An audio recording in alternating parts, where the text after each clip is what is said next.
नमस्कार दोस्तों, biology with Sandeep Tandon YouTube education platform में आप सभी का हार्दिक स्वागत है।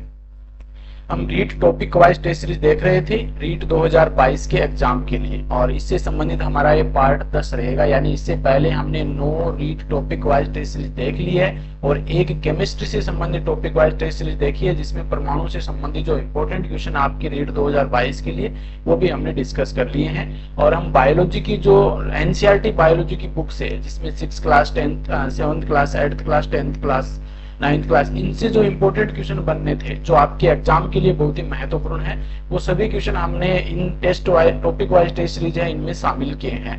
तो ये हमारा पार्ट 10 रहेगा, 10 नंबर की टॉपिक वाइज टेस्ट सीरीज रहेगी, जिसमें हम एक्सक्रीटरी सिस्टम यानी कि उत्सर्जन तंत्र से संबंधित जो आपकी एनसीईआरटी की बायोलॉजी की बुक में जो इंपॉर्टेंट क्वेश्चन बनते हैं वो सभी क्वेश्चन आज इस वीडियो के अंतर्गत हम देखने वाले हैं।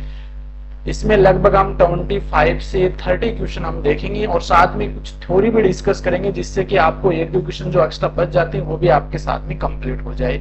ये टॉपिक वाइज टेस्ट सीरीज आपके रीट 2022 के एग्जाम के लिए बहुत ही महत्वपूर्ण रहने वाली है। तो आइए शुरू करते हैं। हमारा पहला क्वेश्चन है, मकड़िया किसका उत्सर्जन करती है? तो मकड़िया कौन से वर्ग में आती है? कीट वर्ग में आती है। तो कीट वर्ग के द्वारा कौन से पदार्थ का उत्सर्जन किया जाता है? तो अभी हम आगे जो थ्योरी पढ़ेंगे, थोड़ा बहुत थ्योरी ब्रीफली देखेंगे, जिसमें हम बताएंगे आपको कि कौन कौन से उत्सर्जित पदार्थ होते हैं और किसके द्वारा कौन सा उत्सर्जित पदार्थ उत्सर्जन होता है। ऑप्शन फर्स्ट है अमीनो अम्ल, सेकंड है यूरिक अम्ल, थर्ड है ग्वानिन और फोर्थ है थायमिन।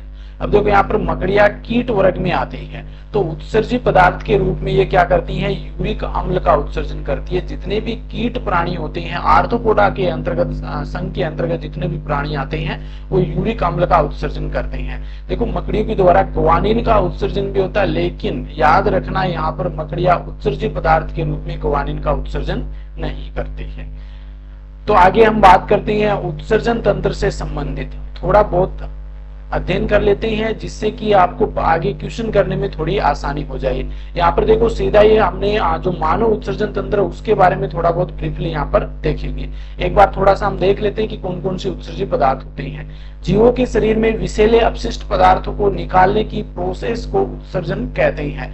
और ये उत्सर्जित पदार्थ कौन कौन से होते हैं, जिसमें हम बात करें तो यूरिया, NH2CO NH2, इसका फॉर्मूला ध्यान में रखना, याद रखना है। और एक हो जाएगा अमोनिया और एक यूरिक अम्ल। यूरिक अम्ल, ये 3 ऐसे पदार्थ होते हैं जो नाइट्रोजन युक्त पदार्थ होते हैं। तो नाइट्रोजन युक्त अपशिष्ट पदार्थ जो होते हैं, जो कि हमारे शरीर के लिए हानिकारक होते हैं, इनको शरीर से बाहर निकालना अति आवश्यक होता है। और इनको शरीर से बाहर निकालना ही क्या कहलाता है? उत्सर्जन कहलाता है, एक्सक्रेशन कहलाता है। तो ये तीनों ही पदार्थ ध्यान में रखने हैं, यूरिया, अमोनिया, यूरिक अम्ल। यूरिया वे प्राणी जो स्तनधारी होते हैं, सामान्यतया उन सभी में यूरिया उत्सर्जित पदार्थ होता है। हमारी की बात करें, मनुष्य की बात करें, तो मनुष्य में उत्सर्जित पदार्थ क्या होता है? यूरिया होता है। और जो यूरिया का उत्सर्जन करते हैं उन्हें यूरिकोटेलिक कहते हैं, ध्यान में रखना है। जो यूरिया का उत्सर्जन करते हैं उन्हें हम यूरियोटेलिक कहते हैं, यूरियोटेलिक। एक दो अक्षर में आपको इनमें डिफरेंट मिलेगा, यूरियोटेलिक कहते हैं। जो अमोनिया का उत्सर्जन करते हैं उन्हें अमोनोटेलिक कहते हैं, अमोनोटेलिक। और अमोनिया का उत्सर्जन कौन करते हैं? जितने भी जलीय प्राणी होते हैं, जितने भी जलीय प्राणी होते हैं वो सभी अमोनिया का उत्सर्जन करते हैं। यूरिक अम्ल की बात करें तो जितने भी पक्षी वर्ग आते हैं, सरीसृप वर्ग आता है, पक्षी वर्ग जिसमें जितने भी पक्षी आते हैं, सरीसृप जिसमें रेप्टाइल्स जो होते हैं, जैसे सांप हो गया, मॉनिटर लिजार्ड होगा, ये सभी क्या होते हैं? ये यूरिक अम्ल का उत्सर्जन करते हैं। आर्थ्रोपोडा संघ के प्राणी भी ध्यान में रखने, अधिकांश आर्थ्रोपोडा संघ के प्राणी यूरिक अम्ल का उत्सर्जन करते हैं और ये यूरिकोटेलिक कहलाते हैं, यूरिकोटेलिक। तो यहाँ से भी क्वेश्चन बनने की संभावना रहती है। अगर ऊपर से आपका क्वेश्चन बनेगा तो यहीं से बनेगा। अब बात करते हैं मानव की। तो मानव में उत्सर्जन अंग कौन कौन से होते हैं? तो मानव में जो एक्सक्रीटरी ऑर्गन होते हैं उनमें सबसे पहले आता किडनी यानी कि वृक्क, त्वचा, स्किन, लंग्स, फेफड़े और लीवर। ये 4 होते हैं। किडनी यानी कि वृक्क, त्वचा, फेफड़े, यकृत, ये क्या होते हैं? ये उत्सर्जित अंग के रूप में कार्य करते हैं हमारे शरीर में। अब बात करते हैं सबसे पहले किडनी यानी कि वृक्क, जो कि मनुष्य के अंदर पाया जाने वाला मुख्य उत्सर्जी अंग होता है। इसकी हम बात करें तो दो पार्ट होते हैं इसके, ये इसकी संरचना होती है। देखो सामान्यतः ये संरचना आपको मिलती है उत्सर्जन तंत्र के अंतर्गत। दो तो आप में किडनी होती है, यानी कि दो एक जोड़ी वरक होती है, फिर ये यहाँ से निकलती है मूत्र वाहिनियां होती है, एक जोड़ी मूत्र वाहिनी होगी, और यहाँ पर आपको एक जो थैलेनुमा संरचना नजर आ रही है जिसमें मूत्र जाकर के इकट्ठा होता है, इसे हम कहते हैं मूत्राशय, कहते हैं यूराइनरी ब्लैडर कहते हैं। अब बात करते हैं किडनी की, तो किडनी हम बात करें तो इस प्रकार की संरचना होती है, जिसे हम बाहर वाले भाग को कॉर्टेक्स कहते हैं और अंदर वाले भाग को मेडुला कहते हैं। प्रत्येक किडनी 1,30,00,000 नलियों से मिलकर बना होता है, यानी कि प्रत्येक किडनी की हम बात करें तो ये फिक्स नहीं होता, इससे ज्यादा भी हो सकता है कम भी हो सकता है। तो इतनी इसमें नलियां पाई जाती है, नलिकाएं पाई जाती है, जिन्हें हम नेफ्रॉन कहते हैं। यानी कि नेफ्रॉन जो होता है ये वर्ग की क्रियात्मक एवं संरचनात्मक इकाई होती है, ये ध्यान में रखना, इंपॉर्टेंट क्वेश्चन यहाँ से बन सकता है। नेफ्रॉन ही किडनी की वर्किंग यूनिट होती है, संरचनात्मक और क्रियात्मक इकाई होती है। कार्य क्या होता है, किडनी रक्त के प्लाज्मा को छानकर इसे शुद्ध करने का कार्य करता है, यानी कि ब्लड जो आता है वो किडनी के अंतर्गत आता है और इसमें आकर के जो अपशिष्ट पदार्थ होते हैं वो निकल जाते हैं, मूत्र का निर्माण यहाँ पर हो जाता है और जो आवश्यक पदार्थ होते हैं वो वापस ब्लड में चले जाते हैं। तो ये क्वेश्चन यहाँ से बन सकता है कि ब्लड को शुद्ध करने का कार्य कौन करती है, किडनी करती है। किडनी रक्त में अनावश्यक पदार्थ को फिल्टर करके कुछ पानी के साथ यूरिन के फॉर्म में शरीर से बाहर निकालती है, तो ये इसका कार्य हो जाएगा। रक्त के शुद्धिकरण की प्रक्रिया डायलिसिस कहलाती है। जब रक्त को शुद्धिकरण करते हैं जिसमें जो अपशिष्ट पदार्थ होते हैं जैसे यूरिया है, अमोनिया है, यूरिक अम्ल, ये जब निकालते हैं तो ये क्रिया डायलिसिस कहलाती है। नेक्स्ट हम बात करते हैं सामान्य यूरिन का संगठन क्या होता है। जो मूत्र की बात करें तो इसमें 95% तो पानी मिलता है, 2 से 2.7%, ये 2 ही मान लीजिए आप, 2% यूरिया मिलती है। लवण इसमें जैसे क्रिएटिनिन हो गया, इसके अलावा सोडियम क्लोराइड लवण होगा, कुछ मात्रा में ये भी उपस्थित होते हैं। और यूरिक अम्ल होता है 0.3% यूरिक अम्ल होता है। यूरिन का रंग हल्का पीला होता है, ये किसके कारण होता है, यूरोक्रोम के कारण होता है। वेरी वेरी इंपॉर्टेंट क्वेश्चन है ये क्वेश्चन कई बार एग्जाम में पूछा जा चुका है कि यूरिन है पीले रंग का होता है, ये पीला रंग किसके कारण होता है, यूरोक्रोम के कारण होता है। अब देखो इसके याद करने की ट्रिक यहाँ पर आपको मैं बता देता हूँ, ये किसका साइन है, तो ये गूगल क्रोम का साइन है। और यहाँ पर देखो मैंने लिखा हुआ भी है कि कंप्यूटर या मोबाइल में अक्सर हम क्रोम ब्राउजर का काम में लेते हैं और इसका रंग कैसा होता है, पीला होता है। और क्रोम नाम आ रहा है, गूगल क्रोम, क्रोम से याद रख लो यूरोक्रोम, जो किस रंग का होता है, पीले रंग का होता है। मानव यूरिन का पीएच कितना होता है, 6 होता है, ये भी कई बार क्वेश्चन पूछा जा चुका है। कई बार क्या होता है कि ब्लड का पीएच है वो होता है 7.4 और यूरिन का पीएच होता है 6 होता है। इनमें कंफ्यूज होकर के कई बार बच्चे ये कर देते हैं, तो ये ब्लड का होता है, दोनों ही ऑप्शन में मिलेंगे आपको, लेकिन करना क्या है, ये करना है। किडनी में पथरी बनती है और ये कैल्शियम ऑक्सलेट होते हैं। पथरी जो बनती है किडनी में वो भी कैल्शियम ऑक्सलेट के क्रिस्टल होते हैं। इसके बाद में हम बात करते हैं उत्सर्जित पदार्थ, स्किन यानी कि त्वचा की। स्वीट ग्लैंड पसीने के रूप में अपशिष्ट पदार्थों को बाहर निकालती है। पसीने के रूप में आप देखते हो गर्मी जब बहुत अधिक पड़ती है तो उस समय हमारे शरीर से बहुत अधिक मात्रा में पसीना निकलता है, जिसमें कुछ मात्रा में खनिज लवण भी उपस्थित होते हैं और इस प्रकार से स्किन होती है ये उत्सर्जित पदार्थ के उत्सर्जित अंग के रूप में कार्य करती है और इससे हमारे तापमान का नियंत्रण करने का कार्य भी इसके द्वारा किया जाता है। लंग्स यानी कि फेफड़े, ये मानव शरीर में CO2 का उत्सर्जन करते हैं। हम जानते हैं कि क्या करते हैं, श्वसन के द्वारा ऑक्सीजन लेते हैं और CO2 बाहर निकालते हैं। तो मानव शरीर में जो अपशिष्ट CO2 जो बनती है उससे बाहर निकालने का कार्य फेफड़े के द्वारा किया जाता है। नेक्स्ट है शरीर के ऊतक कार्बोहाइड्रेट, वसा, प्रोटीन का मेटाबॉलिज्म करते हैं। तो ये हम जानते हैं जब श्वसन की क्रिया होती है जिसमें इनका ऑक्सीडेशन होता है कार्बोहाइड्रेट, वसा और प्रोटीन का, और जिससे हमें ऊर्जा प्राप्त होती है भोजन से। ये ऊर्जा हम क्या करते हैं, हमारी विभिन्न एक्टिविटीज होती है उनमें काम में लेते हैं। तो भोजन को पचाने का कार्य करने वाले बहुत सारे ऊतक जब साथ में मिलकर काम करते हैं तो एक अंग का निर्माण करते हैं और जो अंग भोजन का पाचन करते हैं वो पाचन तंत्र के अंतर्गत आ जाते हैं। देखो यहाँ पर कोशिकाओं का समूह है जिसे हम ऊतक कहते हैं, जो कि उत्पत्ति और संरचनात्मक रूप से समान होती है। और ये सेल क्या करती है, ये ऊतक यहाँ पर देख सकते हैं हम, और ये आगे आपका आमाशय का स्ट्रक्चर है, इसमें आपको डिटेल से नहीं जाना है, तो ये सिर्फ ब्रीफली आपको समझाने के लिए दिया गया है। भोजन पचाने की प्रक्रिया में CO2 तथा जलवाष्प निर्मित होते हैं जो शरीर के लिए हानिकारक होते हैं और फेफड़े इसे उत्सर्जित करते हैं। यहाँ पर सिर्फ यही ध्यान में रखना, फेफड़े के द्वारा CO2 और जो H2O की वाष्प होती है वो बाहर निकाली जाती है। ये हम श्वसन तंत्र के अंतर्गत पढ़ते हैं, जो हमने पिछले टॉपिक वाइज टेस्ट सीरीज के अंतर्गत डिस्कस कर लिया था। यकृत की बात करें, लीवर की बात करें तो ये हानिकारक पदार्थ अमोनिया और अतिरिक्त प्रोटीन होता है। अमोनिया को यूरिया एवं यूरिक अम्ल में बदलकर किडनी की हेल्प में उत्सर्जित करते हैं, हेल्प से उत्सर्जित करते हैं। तो अमोनिया एक ऑर्निथिन साइकिल होता है, या जिसे हम ऑर्निथिन साइकिल या यूरिया चक्र भी कहते हैं। उसमें क्या होता है, अमोनिया से यूरिया का निर्माण है वो यकृत के द्वारा किया जाता है, और फिर ये यकृत चली जाती है वृक्क में या किडनी में चली जाती है, वहां से बाहर निकाल दी जाती है, और यहीं पे यूरिक अम्ल का निर्माण होता है। वसा की पाचन में भी महत्वपूर्ण भूमिका निभाता है यकृत, क्योंकि हम जब पाचन तंत्र पढ़ते हैं तो उसमें हम जो वसा का इमल्सिफिकेशन होता है वो भी यकृत के द्वारा होता है, क्योंकि यकृत से क्या करता है, पित्तरस का स्रावन होता है। जब हम सेकंड ग्रेड की टॉपिक वाइज टेस्ट सीरीज या टॉपिक पढ़ेंगे तो उस समय डिटेल से पढ़ेंगे, क्योंकि यकृत के बारे में इतना डिटेल से आपके रीट के एग्जाम में नहीं पूछा जाएगा, तो यहाँ पर आपको मैं इतना बताना जरूरी नहीं समझता। तो ये आपके उत्सर्जीय अंग हो गए, जो मुख्य उत्सर्जीय अंग होते हैं। अब हम क्वेश्चंस पे बात करते हैं। क्वेश्चन नंबर सेकंड है, नेफ्रॉन के किस भाग में सर्वाधिक पुनः अवशोषण होता है। अब देखो, नेफ्रॉन जो होता है इसके अंदर ब्लड आता है, तो ब्लड के अंदर क्या होता है, जो अपशिष्ट पदार्थ होते हैं उनके साथ में कुछ आवश्यक पदार्थ भी होते हैं। उन आवश्यक पदार्थों का पुनः अवशोषण वो किस भाग से होता है। अब देखो, जो नेफ्रॉन की संरचना है वो इस प्रकार की होती है, ये मैं आपको यहाँ पर बना देता हूं।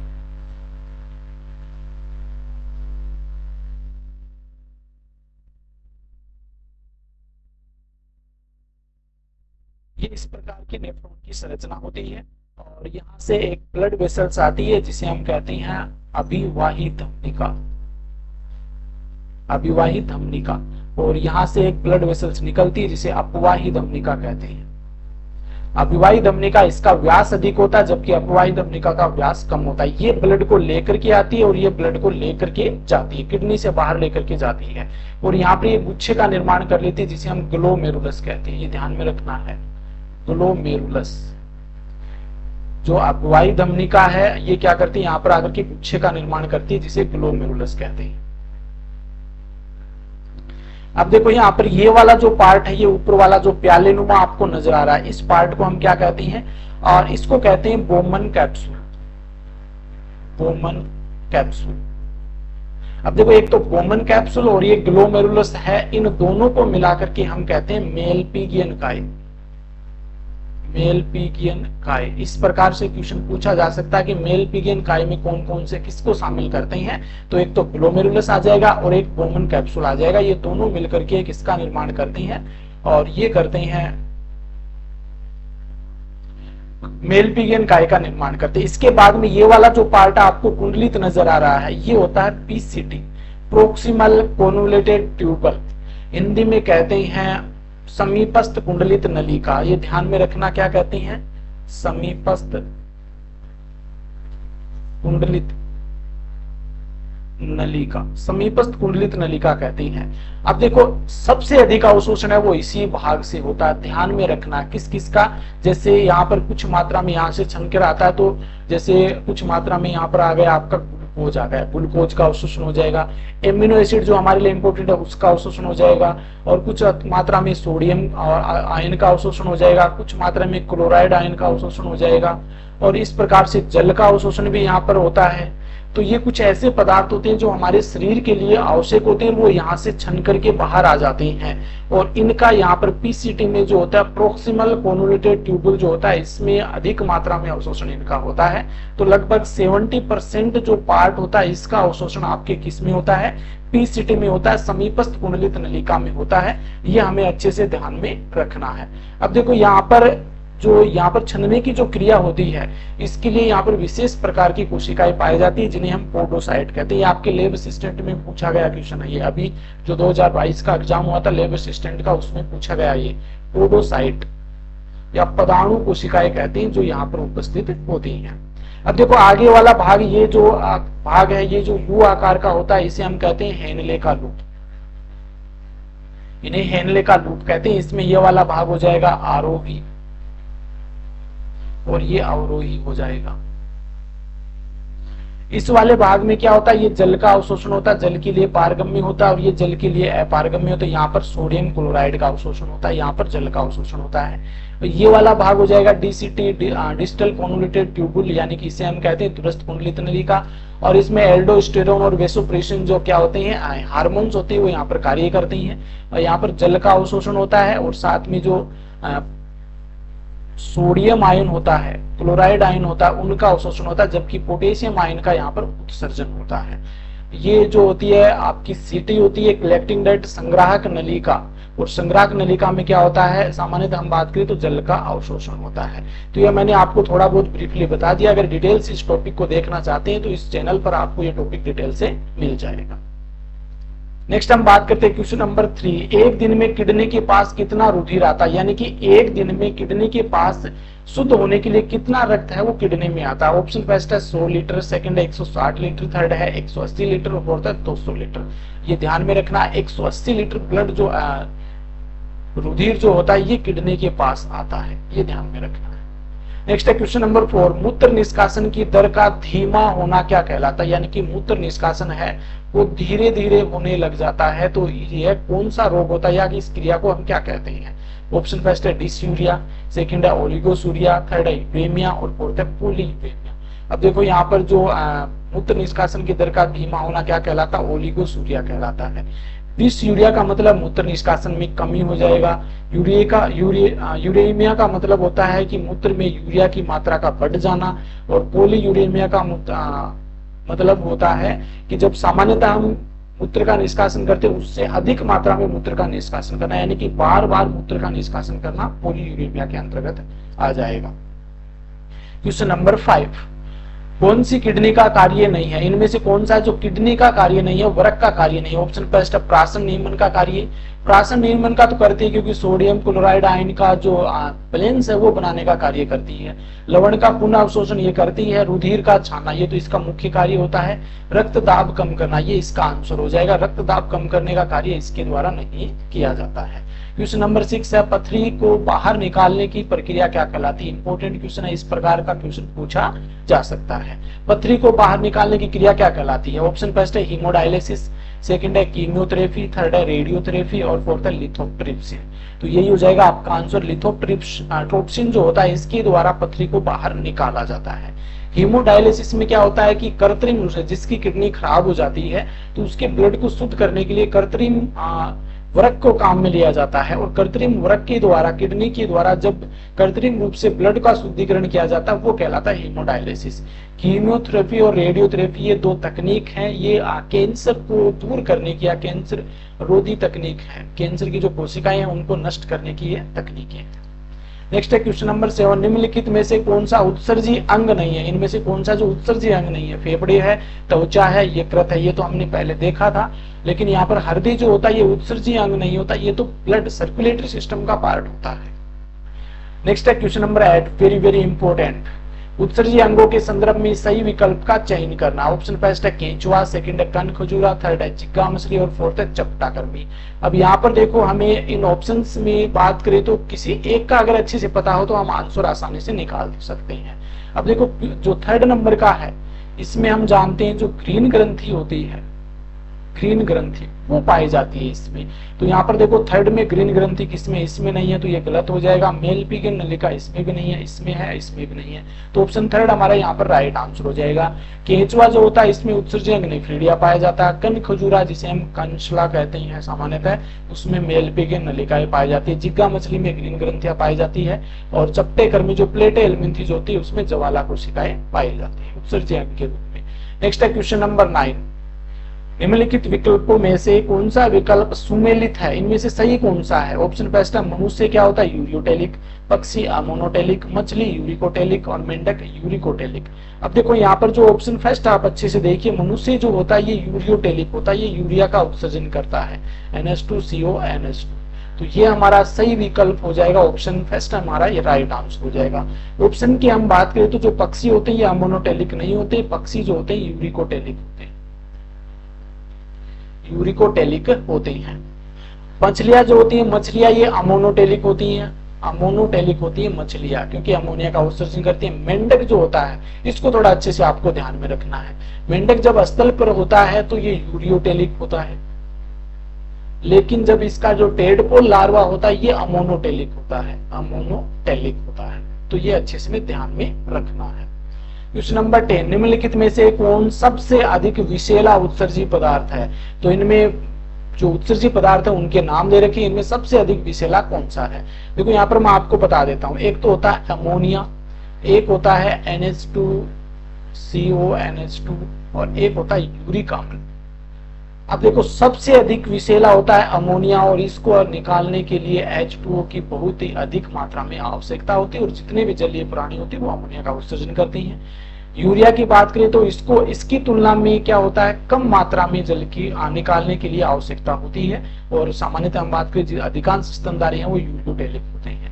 यूरिक अम्ल का उत्सर्जन करने के लिए बहुत ही कम मात्रा में जल की आवश्यकता होती है, और ये जल में अघुलनशील होता है, मुख्य रूप से ठोस पदार्थ के रूप में इसे बाहर निकाला जाता है, और ये पक्षियों में हमें देखने को मिलता है। तो सबसे अधिक विषैला कौन सा हो जाएगा? अमोनिया हो जाएगा सबसे अधिक विषैला पदार्थ। क्वेश्चन नंबर 11, रेनिन किसके द्वारा मुक्त होता है? रेनिन, ऑप्शन फर्स्ट है हेनले का पास, सेकंड है संग्रह वाहिनी, थर्ड है जक्स्ट्रा ग्लोमेरुलर उपकरण और फोर्थ है रीनल पेल्विस। तो रेनिन जो होता है ये जक्स्ट्रा ग्लोमेरुलस के उपकरण के द्वारा स्रावित होता है, मुक्त किया जाता है। क्वेश्चन नंबर 12, मानव वृक्क की मौलिक कार्यात्मक इकाई कौन सी है? तो कार्यात्मक के साथ संरचनात्मक भी हम लिख सकते हैं। तो मानव वर्ग की क्रियात्मक एवं संरचनात्मक इकाई कौन सी है? मैंने आपको पहले ही बताया। Option first nephridia, second Henle का पास, थर्ड नेफ्रॉन और फोर्थ शंकु या पिरामिड। तो ऑप्शन थर्ड हमारा राइट आंसर हो जाएगा। क्वेश्चन नंबर 13, वृक्क के सभी बोमन संपुट इनमें पाए जाते हैं। तो वृक्क के जितने भी बोमन संपुट होते हैं ये कहाँ उपस्थित होते हैं? अब देखो ये इस प्रकार से उपस्थित होते हैं। जो आपका नेफ्रिडिया होता है, जो नेफ्रॉन होता है वो इस प्रकार से उपस्थित होता है। अब देखो यहाँ पर ये जो ऊपर वाला पार्ट है, ये ऊपर वाला पार्ट तो होता है आपकी कोर्टेक्स में, और ये नीचे वाला पार्ट होता है मेडुला में।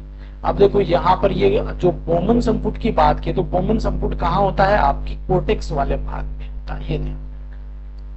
नेक्स्ट क्वेश्चन नंबर 14, एक मेलपिगियन काय किसके द्वारा निर्मित होता है? मेलपिगियन काय, ये मैंने आपको शुरू में बताया था कि ये किसके द्वारा निर्मित होता है। तो मेलपिगियन काय में क्या क्या उपस्थित होता है? एक तो आपका होता है बोमन कैप्सूल, बोमन संपुट, और एक होता है ग्लोमेरुलस, और इससे ज्यादा भी पूछे तो आपका अपवाही धमनिका हो जाएगा, और एक अभिवाही धमनिका हो जाएगा। ये आपके आते हैं मेलपिगियन काय में। तो यहाँ पर देखो ऑप्शन फर्स्ट में दे रखा है केवल केसिका गुच्छ, नहीं केसिका गुच्छ और बोमन संपुट, यहाँ पर ये हो जाता, लेकिन हमें आगे ऑप्शन भी देखने हैं।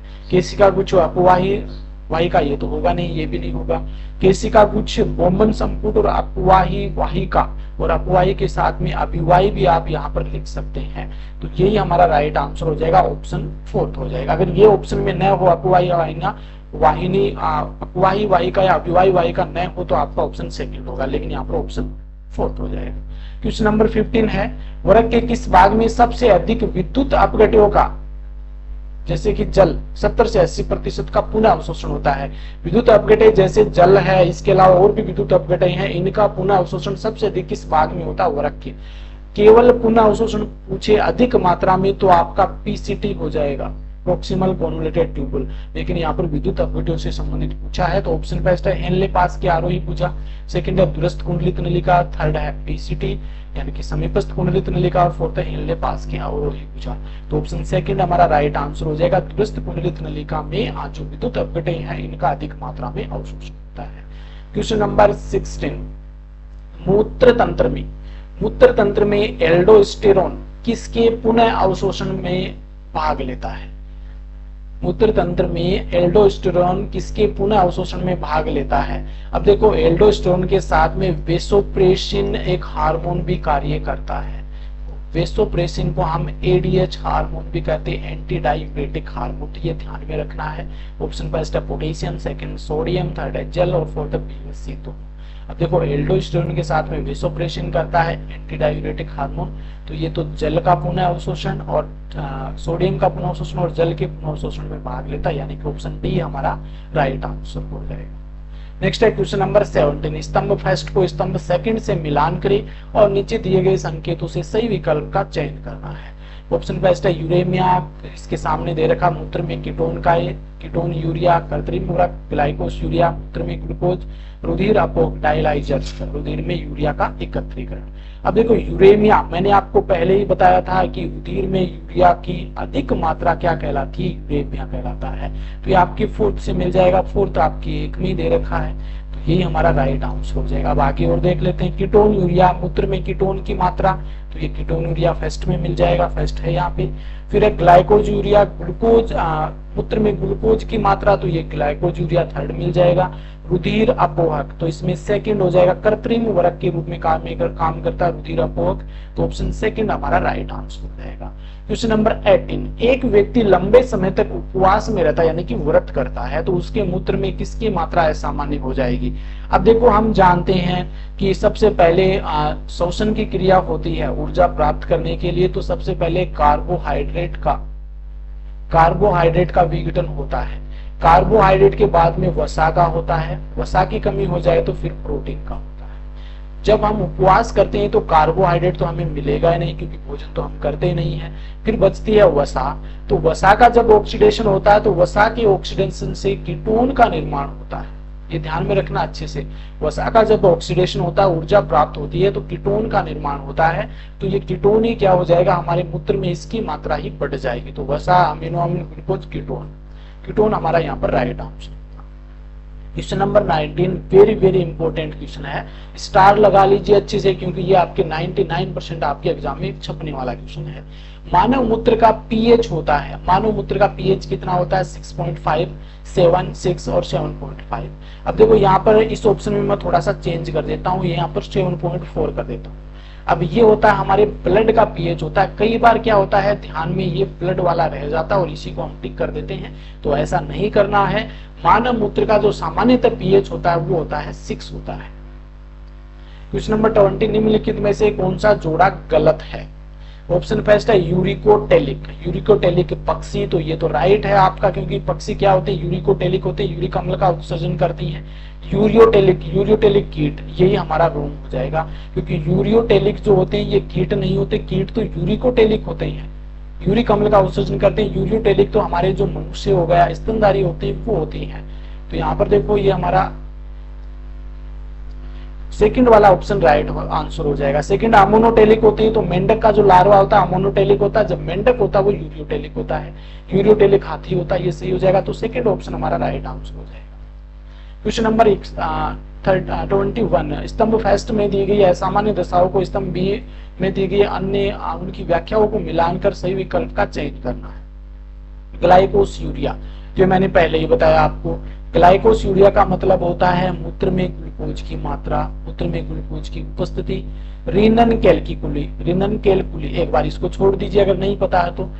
ग्लोमेरुलर नेफ्राइटिस में क्या होता है कि हमारा जो ग्लोमेरुलर जो होता है उसमें क्या होती है, सूजन आ जाती है, तो इसमें सेकंड वाला मिल जाएगा। तो फर्स्ट में फोर्थ यहाँ पर किस में है, ये तो कट जाएगा, ये कट जाएगा, 2 में है फर्स्ट में फोर्थ, और फिर थर्ड में सेकंड किस में दे रखा, थर्ड में सेकंड इसमें दे रखा, तो यही हमारा राइट आंसर हो जाएगा थर्ड।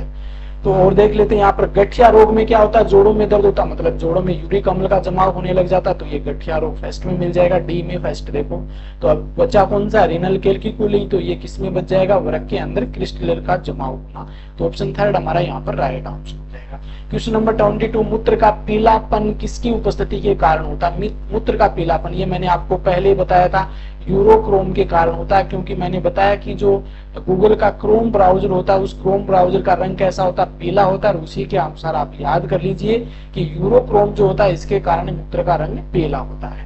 क्वेश्चन नंबर 23 यूरिया का सर्वाधिक सांद्रण कहाँ होता है, यानी कि यूरिया की सबसे अधिक सांद्रता कहाँ पाई जाती है, सबसे अधिक सांद्रता कहाँ पाई जाती है। अब देखो सबसे अधिक सांद्रता वहीं मिलेगी, यानी कि ये आपकी एक किडनी हो जाएगी। किडनी में यहाँ पर क्या आती है, वृक्क शिरा, अब जब वरक सीरा यहाँ पर आती है तो सबसे अधिक इसी में मिलेगी, क्योंकि इसमें अंदर जाने के बाद तो क्या हो जाता है, यूरिया का सांद्रण हो जाता है। तो सबसे अधिक मात्रा में यूरिया की सांद्रता मिलती है वरक सीरा में।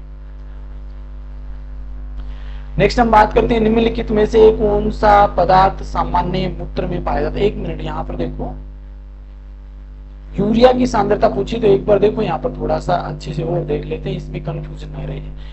यकृत शिरा हो जाएगा यहाँ पर राइट आंसर, क्योंकि यकृत में यूरिया का निर्माण होने के बाद यकृत से क्या होता है, ब्लड निकलता, उसी में सबसे अधिक मात्रा में क्या होती है, यूरिया होती है।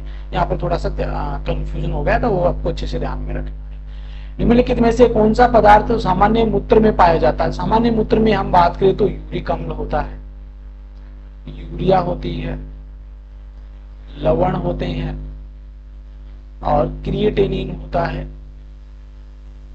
अब देखो यहाँ पर श्वेत रक्त करिए तो नहीं पाया जाता, लाल रक्त भी नहीं करता, प्रोटीन भी नहीं होता, तो क्रिएटिन हमारा राइट आंसर हो जाएगा।